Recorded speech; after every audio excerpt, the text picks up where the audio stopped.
Saranya Ponnunan madam. There are many reasons for that. முக்கியமான reason என்னன்னா வண்ணத்திரையில் வண்ணம் பதிக்கும் சரண்யா பொன்னன் மேடம் தான் வண்ணம் கிளினிக்கை திறக்கிறதுக்கு சரியான தேர்வு அப்படின்னு நாங்கள் நினைச்சோம். So thank you very much madam. Second thing, madam is a great mother both in reality and also in on screen. So nobody can forget a supportive mother role in all her films. Third thing, she is a strong woman, very independent, and her powerful messages in the social media, it infuses a great strength and inspiration to the younger generation women. So we all welcome you madam. Now coming to this clinic, தாய்மை அப்படிங்கிறது ஒரு பெண்ணுக்கும் ஒரு வரம், அது வந்து ஒரு கனவு. ஸோ ஒரு ப்ரெக்னன்சி லாஸ் ஆனால் கூட இட் இஸ் வெரி டிசப்பாயிண்டிங். அதே ரிப்பீட்டடாக ப்ரெக்னன்சி லாஸ் ஆகும்போது it is very heart breaking and the couple lose their entire hope. So is the launch of a dedicated recurrent pregnancy clinic. So இந்த name பற்றி நீங்கள் யோசிச்சிருப்பீங்க, எதனால இந்த வண்ணம் அப்படின்னு நம்ம யூஸ் பண்ணுவோன்னு. ரெயின்போ அப்படின்னாலே நமக்கு தெரியும், வானவில் நம்ம எல்லாருக்கும் பிடிக்கும். வானவில் அட்ராக்ஷனே அதோட கலர்ஸ் தான். அதே மாதிரி ஒரு வீடோ ஒரு ட்ரெஸ்ஸோ இல்லை லைஃபோ ரொம்ப பியூட்டிஃபுல்லாக இருந்தால் the expression we use is colourful. ஸோ ஒரு மதருக்கும் who have had previous bad experiences in their pregnancy, this clinic enables them to achieve their colorful dream of motherhood, and that is why this clinic is made for. And today's launch is mainly to introduce the awareness among the public and educate them and encourage them to come and access the medical care so that they can get the solutions. ரெண்டாவது விஷயம், இப்போ நிறைய நம்ம marriages are done between relations, அந்த மாதிரி இருக்கிறவங்கள இந்த மாதிரி ரிப்பீட்டட் ப்ரெக்னன்சி லாஸஸ் பார்க்குறோம். அதுக்கு ஒரு முக்கியமான காரணம் ஜெனட்டிக் ப்ராப்ளம்ஸாக இருக்கலாம். இப்போ with advancement in genetic technology we have wide range of genetic tests available, and also it has become more cost effective now, and those things should be utilized to give a better outcome for this couple. But ஆனால் ப்ராக்டிக்கலாக நம்ம patient கிட்ட பேசும்போது இந்த genetic test offer பண்ணும்போது they all are in denial. They don't want to accept the genetic problem and they don't want to go ahead with the test. So only an awareness will be able to change this attitude. I just want to take you through a few patients who we manage successfully in our hospital so that you can get a better understanding about this. எல்லாருக்கும் இனிமையான சுகமான பயணமா இருக்கான்னு பார்த்தா most of the time it is. But சில பெண்களுக்கு ஏதோ ஒரு காரணத்துக்காக இந்த பயணம் தடைபட்டு போகுது. முழுமையடையாத இப்பயணம் அப்பெண்ணுக்கு குடிக்கக்கூடிய வலியும் வேதனையும் ரொம்ப ஆழமா இருக்கு. அந்த காலத்துல இவ்வளோ மெடிக்கல் ஃபெசிலிட்டிஸும் இல்லை, அவேர்னஸும் இல்லை. நிறைய ப்ரெக்னன்சிஸ் குழந்தை மூவ் ஆன பிறகுதான் கண்டுபிடிக்க ஆரம்பிச்சாங்க. பட் இந்த காலத்துல women R well educated, facilities are available, they want to investigate early, and once it becomes a failure pregnancy, it is putting extreme stress on the women. So she puts the blame on herself. She is feeling guilty. She is searching for reason. இதால ஆயிருக்குமோ அதால ஆயிருக்குமோ, என்னால prevent பண்ணியிருக்க முடியுமோ அப்படிங்கிற குற்ற உணர்ச்சி அவங்களை ரொம்ப பாதிக்குது. ஸோ ஒரு தோல்வியே இவ்வளோ வழியை கொடுக்கும் பொழுது திரும்பவும் அவங்க அந்த பயணத்துக்கு ரெடியாகி என்டர் ஆகி திரும்பவும் அந்த ஜேர்னியில் மறுபடியும் தடங்கள் மறுபடியும் தோல்விங்கிறது it's really taking very tough toll on her. So நம்ம இதை அவாய்ட் பண்ணணும். ஹார்ட் ப்ராப்ளமும் இருக்குது. ஸோ 1.5 இயர்ஸ்க்கு அப்புறமா வந்துட்டு பேபி இருப்பாங்கன்னு தெரியாதுன்னு சொன்னேன். ஸோ ஓகே, நாங்கள் வந்து காவேரி ஹாஸ்பிட்டல் அங்கே இங்கே ரெண்டு எக்ஸ்பீரியன்ஸ் டாக்டர்ஸோட ஒப்பீனியன்ஸ் கேட்டோம். ஸோ நாங்கள் வேறு வழி இல்லாமல் அவாய்ட் பண்ணிட்டோம் பேபியை. So it was around 21 weeks ago, so 2016. Again after 8 months நான் ரொம்ப ஸ்ட்ரெஸ் ஆகி மைண்ட் லெவலில் ரொம்ப பேபியே வேண்டாம், ஏன் இப்படி இருக்குது, ஜெனட்டிக் நிறைய டாக்டர்ஸ் சொன்னது என்னன்னா ஜெனட்டிக் ப்ராப்ளமாக இருக்கும் அப்படின்னு சொன்னாங்க. ஆஃப்டர் தட் நான் அதுலேருந்து கொஞ்சமாக வெளியில் வந்து ஆஃப்டர் 8 monthsக்கு அப்புறம் again I got pregnant without knowing. So அப்போ வந்து பார்த்தீங்கன்னா கன்ஜாயின்ட் ட்வின்ஸ் இருந்தாங்க அங்கே. அதில் ஒரு பேபி நல்லா ஃபார்ம் ஆயிருந்தாங்க, ஒரு பேபி ஹாஃப் தான் ஃபார்ம் ஆயிருந்தாங்க. ஸோ ஒரு பேபிக்கு லெக் இல்லை, ஒரு ஹார்ட்டில் ஃபங்க்ஷன் ஆகிட்டு இருந்தாங்க. ஸோ அகெயின் வந்து அடாப்சி பண்ணிடலாம் இதை அப்போ வந்து 11 வீக்ஸ் ப்ரெக்னன்சி. ஸோ இது வந்து நேச்சுரல் டெலிவரி பண்ணி அடாப்சி ட்ரை பண்ணி பார்க்கலாம். ஸோ அப்போ வந்து நம்ம கண்டுபிடிக்கலாம் ரெண்டுத்துக்கும் ஏற்ற மாதிரி அப்படின்னு சொன்னாங்க. ஸோ அகெயின் வேறு வழி இல்லாமல் நாங்கள் அதையும் அண்டர்கான் பண்ணி நேச்சுரலாக அதை டெலிவர் பண்ணி அந்த பேபியை அடாப்சி பண்ணோம். ஸோ ஃபர்ஸ்ட் ப்ரெக்னன்சிக்கும் செகண்ட் ப்ரெக்னன்சிக்கும் எந்த டிஃப்ரென்ஸுமே இல்லை, எதுவுமே கண்டுபிடிக்க முடியல, ரெண்டுமே டிஃப்ரெண்ட்டாக தான் இருக்குது அப்படின்னு சொன்னாங்க. ஸோ ஆஃப்டர் தட் நான் மைண்ட் லெவலில் நானும் என் ஹஸ்பண்டும் ரொம்பவே வந்து ஸ்ட்ரெஸ் ஆக ஆரம்பித்தோம். எங்களுக்குள்ள ப்ராப்ளம்ஸ் வர ஆரம்பிச்சது. வெளியே வெளியே வந்து எங்களால் ஃபேஸ் பண்ண முடியல. யாருமே என்ன ப்ராப்ளம் தெரியலேன்னு சொல்லி எங்களுக்குள்ளேயே இருந்துச்சு. ஒரு கட்டத்தில் எனக்கு பேபியே வேண்டாம் அப்படின்னு நாங்கள் முடிவு பண்ணிட்டோம். ஸோ அப்படியே போயிட்டு இருந்துச்சு எங்கள் லைஃப் ஒரு 4 years. 2 years பேக் நான் நிறைய பேர் சொல்லி கேட்டது வந்து ரெயின்போ போயேன், உனக்கு வந்து நல்லா சக்ஸஸ் ஆகும், ரெயின்போ போயேன், குழந்தையே பிறக்காது அப்படின்னு சொன்னவங்களுக்கு ட்வின்ஸ் பேபி பிறக்க வச்சாங்க, அங்கே போய் பாருன்னு நான் கேட்டது ரெயின்போ ஹாஸ்பிட்டல் பற்றி மட்டும்தான். சரி ஓகே, ஒரு கட்டத்தில் என் ஃப்ரெண்ட் வந்து எனக்கு ரெஃபர் பண்ணான். அவளும் இங்கே தான் டெலிவர் பண்ணா, மேம் தான் அவளுக்கு டெலிவர் பண்ணாங்க. 2 boys இப்போ இருக்காங்க அவளுக்கு. சரி ஓகே, போய் தான் பார்ப்போமே அப்படின்னு சொல்லிட்டு ஒரு சான்ஸ் மேம் கிட்ட மார்னிங் மேம் தான் வேணும்னு சொல்லி நான் வந்தேன். ஆஃப்டர் தட் மேம் எங்களோட ஹிஸ்ட்ரி எல்லாமே கேட்டாங்க. எந்த இடத்துலையுமே வந்து எனக்கு ஒரு அவங்க கிட்ட நான் அப்பாயின்மெண்ட் வர என்னோட ப்ராப்ளம்ஸ் என்னன்னு எனக்கு புரிய வச்சாங்க. நான் அவங்க கிட்ட வரும்போது சிவியர் PCOS ப்ராப்ளமா அண்டர் ப்ரெஷரில் ஸ்ட்ரெஸ்ஸில் வெயிட் அகெயின் அதிகமாகி நான் வந்தேன். அப்புறம் ஃபாலிகுலர் ஸ்டடி பண்ணாங்க. உனக்கு இதுதான் பிரச்சனை, உன்னோட பாடியை நீ டயட் பண்ணணும், நீ இப்படி சாப்பிடணும், medicine. Apart from that ma'am எனக்கு என் உடம்பை பற்றி ஃபுல்லாகவே புரிய வச்சாங்க. என்ன எனக்குள்ளே இருக்குது, நான் எதை எடுத்துகிட்டு வெளியே போடணும், எதை நான் கேஷுவலாக எடுத்துக்கணும், சோஷியலில் நான் வெளியே பப்ளிக்காக எப்படி நான் முதல்ல ஃபேஸ் பண்ணணும், எல்லாமே இப்போ தான் உனக்கு மேரேஜ் ஆகிருக்கு அப்படின்ற லெவல் வரைக்கும் நீ யோசி அப்படின்னு சொல்லி மேம் எனக்கு ஃபுல் கைடன்ஸ் பண்ணாங்க. அப்படியே போயிட்டு தான் இருந்துச்சு 1 year. அப்போவுமே எனக்கு என்ன இது 1 year ஆகுது, எதுவுமே இன்னும் இம்ப்ரூவ்மெண்ட்டே இல்லையே. சரி ஓகே, இன்னுமே மைண்ட் லெவலில் நான் இன்னும் ரெடி பண்ணவே ஆரம்பித்தேன். மேமும் எனக்கு அடுத்தது வர இன்னுமே எனக்கு அந்த டயட் பற்றியும் எனக்கு பாசிட்டிவாக ரிவ்யூஸ் கொடுத்துட்டே தான் வந்தாங்க. திடீர்னு பார்க்கும்போது எனக்கு ஸ்கிப் ஆயிடுச்சு பீரியட்ஸ். லாஸ்ட் May 2025 எனக்கு பீரியட் ஸ்கிப் ஆயிடுச்சு. அப்போ நான் உண்மையாகவே பயந்தது என்னன்னா, திருப்பியும் எனக்கு ஹார்மோன் ப்ராப்ளம் வந்துருச்சுன்னு பார்த்தேன். பட் ஆனால் அன்ஃபார்ச்சுனேட்டாக நான் நினச்ச மாதிரி நான் நேச்சுரல் கன்செப்ஷன் ஆனேன் அந்த இடத்துல. நிஜமாக சொல்கிறேன், இது கண்டிப்பாக டயட் அண்ட் மேமோட எக்ஸ்பீரியன்ஸ் எல்லாமேனால எனக்கு கண்டிப்பாக நேச்சுரல் கன்செப்ஷன் நான் நினைக்காத ஒன்று என் லைஃப்பில் நடக்குமா, இல்லை நம்ம ட்ரீட்மெண்ட் தான் போகணும், IVF தான் போகணும்னு நினச்சிட்டு என் மைண்டுக்கு மேம் கொடுத்தது, இந்த ரெயின்போ ஹாஸ்பிட்டல் கைட் பண்ணது கொடுத்த கிஃப்ட் நேச்சுரல் கன்செப்ஷன். நான் கன்சீவ் ஆனேன். என்னோட ஸ்கேன்ஸ் எல்லாமே ப்ராப்பராக இருந்துதான். இந்த குரோமோசோம் டெஸ்ட்லேருந்து எல்லா டெஸ்ட்டுமே மேம் எடுத்தாங்க. ஒவ்வொரு வாட்டி ஸ்கேனுக்கு நான் பயப்படுவேன். பட் ஆனால் ஸ்கேன் ரூம் விட்டு வெளியே வரும்போது நான் ஹாப்பியாக தான் வெளியே வந்தேன். Jan 2 நான் பாய் பேபி டெலிவரி பண்ணேன். ஸோ இது வந்து என்னோட experience in rainbow. And thanks to Madhavi ma'am. நான் இப்போ நிறைய பேருக்கு ரெஃபர் பண்ணுறதுனா இந்த ரெயின்போ ஹாஸ்பிட்டல் நானே இப்போ என் ஃப்ரெண்ட்ஸ்க்கு ரெஃபர் பண்ணேன். இந்த மேம் ரெஃபர் பண்ணேன். இன்னும் பெஸ்ட் டாக்டர்ஸ் இங்கே இருக்காங்க. ரெயின்போவில் நமக்கு வெளியே நினைப்பாங்க ஃபெசிலிட்டி இல்லையே என்ன பண்ணுறதுன்னு நினைப்பாங்க. ஆனால் இந்த ரெயின்போவில் எல்லா ஃபெசிலிட்டியுமே இருக்குது. நீங்கள் இங்கே வந்து யூஸ் பண்ணீங்கன்னா ஜெனட்டிக்காகவும் சரி, குரோமோசோம் அப்னார்மலிட்டிஸும் சரி, என்ன பிரச்சனையோ முன்னாடியே கண்டுபிடிச்சி கண்டிப்பாக ஒவ்வொருத்தரும் பாசிட்டிவ் சக்ஸஸ்ஃபுல் ப்ரெக்னன்சியில் இந்த ஹாஸ்பிட்டலுக்கு கண்டிப்பாக வெளியே போக முடியும். ஸோ எல்லாரும் மேம் டாக்டர்ஸ் சொன்ன மாதிரி தாய்மைன்றது வந்து ஒரு பெரிய வரம். அந்த வரத்தை இப்போ நான் வந்து என் கையில் பேபியோடு நான் வச்சிட்ருக்கேன். இல்லை நான் ரொம்ப தேங்க்ஃபுல்லாக ஃபீல் பண்ணுறேன். Thank you so much. இன்னைக்கு காலையில் இங்கே வந்து இந்த இனாகிரேஷனில் நான் பங்கெடுத்ததில் எனக்கு ரொம்ப ரொம்ப சந்தோஷம்.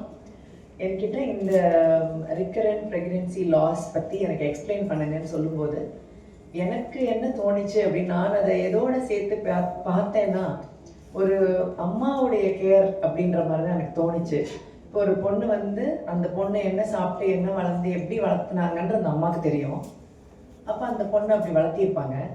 அதுக்கப்புறம் அந்த அம்மா வந்து அந்த பொண்ணு ப்ரெக்னென்ட் ஆனோடனே இதுதான் சாப்பிடணும், இப்படி தான் நிற்கணும், இப்படி தான் உட்காரணும், இந்த நேரம் நீ தூங்கணும் இப்படின்னு அந்த அம்மா வந்து அந்த பிள்ளையை கைட் பண்ணுவாங்க.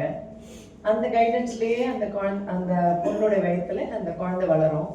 அதுக்கப்புறமும் அந்த குழந்தை பிறந்ததுக்கப்புறமும் அந்த குழந்தைய வந்து இப்படி தான் தூக்கணும், இப்படி தான் வச்சுக்கணும், இங்கே தான் படுக்க வைக்கணும், குழந்தை இதை சாப்பிடணும், நீ இதை சாப்பிடணும், இந்த நேரம் தான் நீ பால் கொடுக்கணும், இப்படின்னு அந்த அம்மா தான் மறுபடியும் அந்த குழந்தை வெளியே வந்ததுக்கப்புறமும் கைட் பண்ணுவாங்க. அந்த குழந்தையும் எப்படி உட்காரணும், அந்த குழந்தை எதை எப்படி பிடிச்சிக்கணும், எப்படி சாப்பிடணும், தன்னால அது சாப்பிட கத்துக்கிற ஸ்டேஜ் வரைக்கும் அந்த அம்மா ஹெல்ப் பண்ணுவாங்க. யாரு நான் சொல்றேன்னா இந்த பொண்ணுடைய அம்மா, அந்த பாட்டி. ஸோ எனக்கு இந்த வண்ணம் கிளினிக் வந்து அந்த மாதிரி ஒரு ரோல் ப்ளே பண்ற மாதிரி எனக்கு தோணிச்சு அவங்க எனக்கு இது விளக்கும் போது.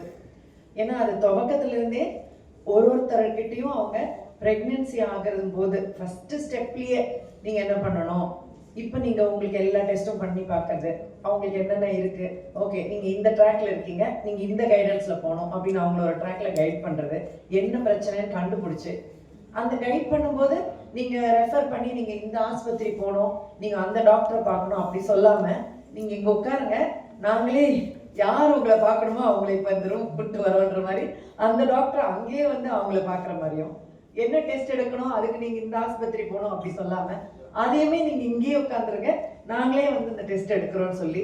ஸோ அப்போ என்னன்னா நம்மளுக்கு எல்லாமே ஒரு அம்மா, நம்ம கூடயே இருக்கிற அம்மா மட்டும்தானே அப்படி பண்ண முடியும். நம்ம வேற யாரும் வந்து நம்ம எல்லாம் அங்கங்க போய் போய் தேடி ஒரு டெஸ்ட் எடுக்கிறதும் எந்த டாக்டர் நல்ல டாக்டர் கண்டுபிடிச்சு போறதும், இந்த பயணம் இந்த கஷ்டம் அதெல்லாம் படாம நம்ம அம்மா இருக்காங்க, அவங்க சொல்றதை நம்ம செஞ்சா போதும், அவங்களே எல்லாம் நம்ம கைக்கே கொண்டு வந்துருவாங்க, அவங்களே எல்லாமே பார்த்துப்பாங்கன்ற மாதிரியே எனக்கு அவங்க சொன்ன விளக்கங்கள் எனக்கு அப்படி புரிஞ்சுது. ஸோ ஐ ஃபெல்ட் லைக் கம்ப்ளீட்டா ஒரு இடத்துல எல்லாமே நாங்க கேர் பண்ணிக்கிறோம் அப்படின்னு சொல்றது எனக்கு ரொம்ப சந்தோஷமா இருந்தது. ஏன்னா நிறைய பேருக்கு வந்து ஒரு பிரச்சனை இருக்குன்னே தெரியாது, அப்படி தெரிஞ்சாலும் அதை யார்கிட்ட போய் என்னன்னு கேட்கணும்னு தெரியாது, எந்த பிரச்சனைக்கு எங்க போகணும்னு தெரியாது. ஸோ இது எப்படி இருக்குன்னா ஆரம்பமே நீங்க ஆரம்பமே இங்க வந்தீங்கன்னா உங்களுக்கு என்ன இருக்கு, என்ன செய்யணும், எப்படி உங்களுடைய அந்த பிரெக்னன்சிங்கிற பயணத்தை ரொம்ப ஹெல்த்தியா எப்படி கொண்டு போகணும், உங்களுக்கு எந்த ஸ்ட்ரெஸ்ஸும் இல்லாம ஸ்ட்ரெஸ் பூரா நாங்க எடுத்துக்கிட்டு நாங்க உங்களை கம்ஃபர்டபுளா சந்தோஷமா அந்த பயணத்துல கொண்டு போய் அருமையான ஒரு குழந்தைய நீங்க பெற்று உங்க கையில அதை கொடுத்து லட்டு மாதிரி வீட்டுக்கு தூக்கிட்டு போங்க அப்படின்ற வரைக்கும் நாங்க செய்யணும்ன்றதுக்கு ஒரு பெரிய டீம் அவங்களுக்குள்ளேயே கொண்டு வந்து இந்த வண்ணம் கிளினிக் ஆரம்பிச்சிருக்காங்க அப்படிங்கிறது எனக்கு ரொம்ப ரொம்ப சந்தோஷமா இருக்கு. ஏன்னா எல்லாருக்கும் இதுதான் தேவை, எல்லாமே ஒரு இடத்துல எங்களை பத்திரமா பார்த்துப்பாங்க. இப்போ என்கிட்ட கேட்கும்போது இப்போ அவங்க அந்த பேஷண்ட் ரெபேக்கா பேஷண்ட் சொன்ன மாதிரி யார் கேட்டாலும் இப்போ நமக்கு என்ன தோணுதுன்னா, நீங்கள் அங்கே போங்க அவங்க எல்லாமே பண்ணிக்கிறாங்களாம், எல்லாமே பார்த்துக்கிறாங்களாம், அப்போ அங்கேயே போய் நீங்கள் ஃபர்ஸ்ட்லேருந்தே பார்த்துக்கோங்க அப்படின்னு சொல்கிறதுக்கு நமக்கு ரொம்ப சந்தோஷமா ஒரு இடம் கிடச்சிருக்கே அப்படின்ற ஒரு சந்தோஷம் இருக்கு. So I really wish all the doctors all the best. ஏன்னா ஒரு டாக்டர் ஆகிறதுங்கிறதே ரொம்ப கஷ்டம், வெளியிலேருந்து பார்க்கும்போது தெரிய மாட்டேங்குது. என்னுடைய பெண்கள் 2 பேருமே இப்போ டாக்டர்ஸு, அதில் கரெக்டாக இந்த டிபார்ட்மெண்ட்லேயே சூட் ஆகிற மாதிரி என் பெண்கள் இருக்காங்கன்றது எனக்கு ரொம்ப பெருமையாக, அது ரொம்ப சந்தோஷமாக இருந்துச்சு. அவங்க அது ஒன்று சொல்லும் போதும் என்னுடைய பெரிய மகள் வந்து பீடியாட்ரிஷியன், என்னோட சின்ன மகள் வந்து கைனகாலஜிஸ்ட், அது ரொம்ப சந்தோஷமா இருந்தது. ஓ 2 டிபார்ட்மெண்ட் தான் இது பண்றாங்களா அப்படின்னு, இந்த வண்ணம் கிளினிக் பண்றாங்களா அப்படிங்கிறதும் எனக்கு ரொம்ப சந்தோஷமா இருக்கும். ஸோ இப்போ இந்த படிக்கும்போது என்ன பாடுபடுறாங்க இதெல்லாம் வெளியிலேருந்து பார்க்குறவங்களுக்கு தெரியாது. நான் அதை பார்த்து பார்த்து பார்த்து ஒரு டாக்டர் எவ்வளோ கஷ்டம், ஒரு ஸ்டேஜும் படிப்பு எவ்வளோ கஷ்டம். இன்னைக்கு வந்து என்னுடைய சன்னின்லாம் வந்து கண் மருத்துவர், அவர் ஆப்தமாலஜிஸ்ட். ஸோ அவர் இன்னைக்கு ஒரு கான்ஃபரன்ஸ்க்கு வந்திருக்காரு. காலையில் கிளம்புறாரு, டிஃபன் கொடுத்துட்டு இருக்கும்போது நான் இப்போ கிளம்பணும் இல்லை என்னை திட்டுவாங்கன்னாரு. எனக்கு ஒரு நிமிஷம் யோசித்தேன், திட்டுவாங்களா அப்படின்னு. பாருங்க எந்த ஸ்டேஜ்லையும் திட்டுவாங்கன்னு பயப்படுறாங்க பாருங்க. ஸோ அது மற்றவங்களுக்கெல்லாம் இது தெரியல, சின்ன சின்ன வேலை செய்கிறவங்க கூட அவங்களுக்கு இது புரிய மாட்டேங்குது, எவ்வளோ பெரிய டாக்டர் திட்டுவாங்கன்னு பயந்து ஓடுறாங்க. ஸோ அது வந்து அவங்க வேலை அவ்வளோ கஷ்டங்கிறது கண்ணால் பார்க்கும்போது எனக்கு தெரியுது. ஸோ இவ்வளோ கஷ்டப்படுறவங்க, இவ்வளோ படிக்கிறவங்க எந்த தப்பும் பண்ண மாட்டாங்க, நம்பி அவங்க கிட்ட உட்காந்துக்கலான்ற ஃபீலெல்லாம் எனக்கு இப்போ இன்னும் நிறையா ஆயிடுச்சு. So I really wish all the doctors god's grace, கடவுளுடைய, ஏன்னா எல்லாத்துக்கும் பின்னாடி கடவுளுடைய ஒரு ஆசீர்வாதம் கண்டிப்பாக வேணும், அதை தான் கைராசிங்கிறாங்க. ஸோ அதுதான் அந்த ஆசீர்வாதம். ஸோ எல்லா டாக்டர்ஸ்க்கும் இந்த வண்ணம் கிளினிக்கில் கடவுளுடைய ஆசீர்வாதம் நிறைய இருக்கணும். அவங்க இன்னும் நிறைய பேருக்கு இந்த மாதிரி குழந்தை இறந்து போகிற பேரண்ட்ஸ்க்கு, கஷ்டங்கள் வரவங்களுக்கு நிறைய இந்த மாதிரி அற்புதங்கள் செஞ்சு நிறைய தாய்மார்கள் அருமையாக குழந்தை பெற்றெடுத்து இதில் மன கஷ்டங்கள் இருக்கும் இல்லையா, அதையும் இவங்க கவுன்சில் பண்ணி சமாதானம் பண்ணி பேசி சந்தோஷத்தை கொடுக்குறாங்கன்றது அதை விட பெரிய சந்தோஷம். நம்ம சும்மா ஒரு ட்ரீட்மெண்ட் கொடுக்குன்னா அது பத்தாது, ட்ரீட்மெண்ட்னால மட்டும் எல்லாமே சால்வ் ஆகாது. மன நிம்மதி, நம்ம கொடுக்குற வார்த்தைகள், நம்ம பேசுகிற வார்த்தைகளில் கிடைக்கிற ரீஅஷூரன்ஸ், ஓ பரவாயில்ல அப்போ இப்படியெல்லாம் செய்வாங்க போல அப்படின்னு கொடுக்குற அந்த வார்த்தை, இதெல்லாமும் டாக்டர்ஸ்க்கு கடவுள் கொடுக்குற ஒரு பெரிய வரப்பிரசாதம். அவங்க பேசுறது, அவங்க பேசுறதால பேஷண்ட்ஸ் வந்து அவங்க மேலே நம்பிக்கை வர்றது. ஸோ இந்த எல்லா அருளும் கடவுள் இவங்க எல்லாருக்கும் கொடுக்கணும் அப்படின்னு நான் வேண்டிக்கிறேன். I wish all the doctors all the best. And வண்ணம் கிளினிக் ஒரு பெரிய லெவலில் ஃப்ளரிஷ் ஆகி நிறைய பேருக்கு இதால் குழந்தை பிறந்து எங்கே எல்லா இடத்துலையுமே உங்களை பற்றி பேசணும், அந்த வெற்றி நீங்கள் பல லெவலில் அடையணும்னு நான் வாழ்த்துறேன். அண்ட் இந்த ஃபங்க்ஷனுக்கு என்னை இன்வைட் பண்ண மாதவி மேம்க்கு தேங்க்யூ வெரி மச். அண்ட் என்ன ரொம்ப ரொம்ப சந்தோஷமா இருக்கு, இவ்வளோ ஒரு நல்ல காரியத்துக்கு நம்ம வந்திருக்கோமே அப்படிங்கிறதுல எனக்கு ரொம்ப சந்தோஷம். ஸோ நிறைய பேருக்கு நிறைய நல்லது நடக்கணும்னு வாழ்த்துறேன். Thank you very much. Balan, senior consultant obstetrician, Birthright by Rainbow hospital, Guindy.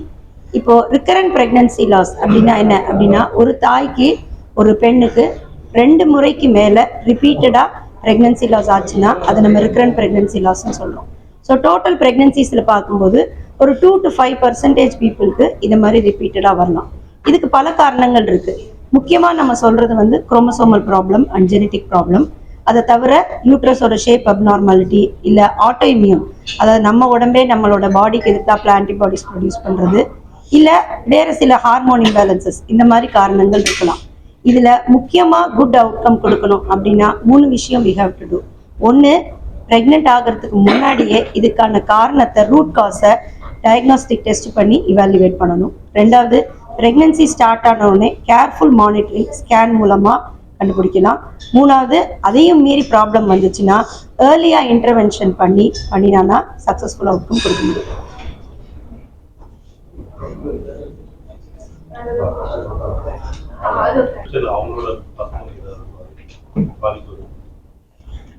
Genetic டெஸ்டிங்கில் வந்து நிறைய வெரைட்டி இருக்குது. சில பேருக்கு நம்பர்லேயே ப்ராப்ளம் இருக்கும், சில பேருக்கு சின்ன சின்ன ஜீன்ஸில் ப்ராப்ளம் இருக்கும். ஸோ அது என்ன மாதிரி ப்ராப்ளம்ங்கிறத பொறுத்து நாளைக்கு அவங்க ஒரு கேரியராக இருந்தாங்கன்னா இது வந்து it's a message for the society. அந்த மாதிரி இருக்கிறவங்களுக்கு மேரேஜ் பார்க்கும்போது அவங்களோட பார்ட்னர் யாரை பார்க்க போகிறீங்களோ அவங்களும் கேரியராக இருந்தாங்கன்னா அவங்களோட ஃப்யூச்சர் ஜென்ரேஷனில் இந்த ப்ராப்ளம் வரும். அதனால தான் இப்போ வந்து ரிலேஷன்ஸ் மேரேஜே வந்து வி வாண்ட் டு ரெடியூஸ். ஏன்னா ஒரு டிஃபெக்ட் ஜென்ரேஷன்ஸில் வந்துக்கிட்டே இருக்குன்னா அது அடுத்தடுத்த ஜென்ரேஷனில் கேரி ஓவர் ஆகித்தான். ஆனால் பர்சன்டேஜ் வந்து என்ன டைப் ஆஃப் ஜெனட்டிக் ப்ராப்ளம் அப்படிங்கிறத பொறுத்து தான் பர்சன்டேஜ் ஆஃப் ரிக்கரன்ஸ் மாறும். ஜெனட்டிக்ஸுங்கிறது ஆக்சுவலாக ஒரு கடல் மாதிரி. ஸோ அதில் நம்ம கொஞ்சம் தான் எக்ஸ்ப்ளோர் பண்ணிட்டு இருக்கோம். ஸோ ஜெனட்டிக் டெஸ்டிங்னா நீங்கள் போய் எந்த டெஸ்டிங்கும் உங்களால் ஜெனட்டிக் டெஸ்டிங் பண்ண முடியாது. உங்களோட ஹிஸ்ட்ரி, உங்களுக்கு முன்னாடி இருந்தவங்களுக்கு ஏதாவது ப்ராப்ளம், உங்களுக்கான ப்ரெக்னன்சி லாஸோட அனாலிசிஸ், இதெல்லாம் வச்சு இந்த ஜெனட்டிக் டெஸ்ட் பண்ணால் நம்மளுக்கு ஒரு ஆன்சர் கிடைக்கும் அப்படிங்கிறத டிசைட் பண்ணக்கூடியவங்க டாக்டர் தான். ஸோ எஸ், ஜெனட்டிக் டெஸ்டிங் அப்படிங்கிறது வந்து நம்மளே போய் பண்ணிக்கலாங்கிற ஒரு தவறான கருத்தை மட்டும் எடுத்துக்க வேணாம். Approach your doctor, they will advice you the appropriate test. ஏன்னா இதில் மெயினாக பேட்டர்ன் ரெக்கக்னிஷன், அவங்களுக்கு ப்ரீவியஸாக வந்த பிரச்சனையை 2-3 தடவை பார்க்கும்போது என்ன ப்ராப்ளம் இருக்குங்கிறத அந்த பேட்டர்ன் ரெக்கக்னிஷனை நம்மளால கண்டுபிடிக்க முடியும். ஸோ அதுக்கான ஸ்பெசிஃபிக் டெஸ்ட் பண்ணால் தான் பண்ண முடியும். ஓவராலாக நான் என்னோட ஜீன்ஸ் ஓகேயா அப்படிங்கிற மாதிரி செக் பண்ண முடியும். இன்னும் ஒரு விஷயம் பாதிக்கப்பட்ட பெண்களுக்கு சொல்றது என்னன்னா, நீங்க தனியா இல்ல. Don't first put your blame on yourself. நீங்களே சுருக்கிக்காதீங்க, சோஷியல் ப்ரெஷருக்கு ஈல்ட் ஆகாதீங்க. Just come out and take the proper help. மிக மிக இதுல ரொம்ப பாசிட்டிவ் பாயிண்ட் என்னன்னா, எந்த ட்ரீட்மெண்ட்டுமே இல்லாமையே கூட 2-3 பிரெக்னன்சி லாசஸ்க்கு அப்புறமா ஒரு நல்ல ஆரோக்கியமான குழந்தைய அவங்களால பெற்றெடுக்க முடியும் வித்தவுட் எனி ட்ரீட்மெண்ட். அப்போ இவ்வளோ ட்ரீட்மெண்ட், இவ்வளோ அனாலிசிஸ் இருக்கும்போது கட்டாயமா அவங்களுக்கு ஒரு சக்சஸ்ஃபுல் ஜேர்னி இருக்கு. ஸோ ஜஸ்ட் அவங்க they have to seek the right help. அதுதான்.